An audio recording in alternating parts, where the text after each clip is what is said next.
Okay, let's dive into this. Picture it. June 2025, we're talking way out west in the Canadian Rockies. Right, the Kananaskis Valley in Alberta. Exactly. A pretty stunning backdrop for the 51st G7 summit. And it wasn't just your usual high-level security. No, the sources mentioned something pretty unusual, didn't they? Yeah, these 8-foot fences. Yeah. Not for protesters, but specifically to keep grizzly bears and cougars out. Wow, quite the image. So that unique setting frames our sources for today, It does. We're looking at material covering this summit, hosted by Canadian PM Mark Carney.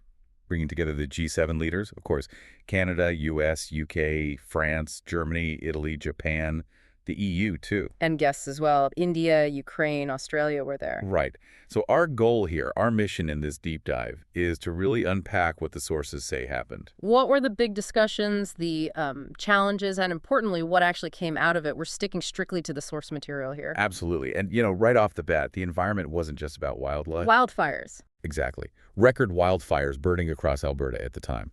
The sources really emphasize this. So climate change was inevitably pushed right up the agenda. Definitely.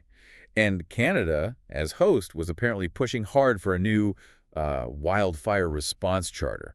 Makes sense. Yeah, given what was happening right outside their door. And the sources say leaders did make pledges. They did, yeah.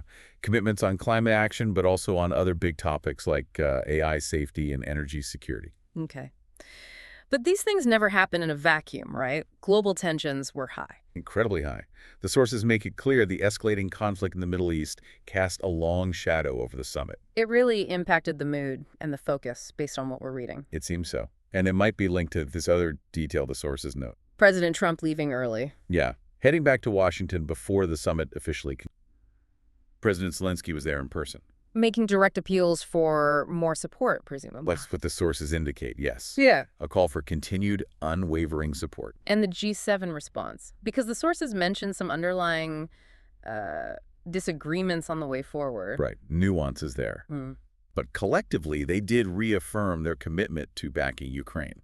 So a signal of unity on the core issue, even with perhaps different views on strategy behind the scenes. Exactly. It shows a complexity, leaders juggling priorities. But, it wasn't all tension and disagreement. Okay. The sources mentioned some concrete wins, too. Yes. Some specific deals got done. Notably, the U.S. and the U.K. signed a new bilateral trade deal right there. A bilateral deal at a multilateral summit. Interesting. And then Canada announced it was starting its own trade talks with the U.S. And they were aiming for a quick turnaround, wasn't it? Yeah, really ambitious, targeting a deal within just 30 days, according to the sources. So these side deals were happening too. Okay, so we've got this mix. Climate urgency,